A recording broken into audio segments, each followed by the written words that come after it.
सहस्रपात् सभाविम् विश्वतो भृत्वा अत्यतिष्ठद्दशाङ्गुलम् पुरुषयेतैकगुम् सर्वम् यद्भूतैर्यच्च भव्यम् यदन्नेनातिरोहति एतावानस्य महिमा अतोऽध्यायागश्च पूरुषः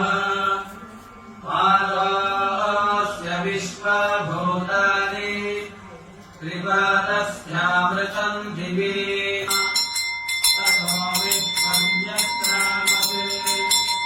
शासनानन्दमे अभि तस्मात् विराजयायत विराजोपधिपूरुषः ग्रीष्मजिह्मः शरद्धविः सप्तास्यासन् परिधयः त्रिसप्तसमिधः कृताः देव तैयज्ञम् बर्हिः प्रोक्षन्ते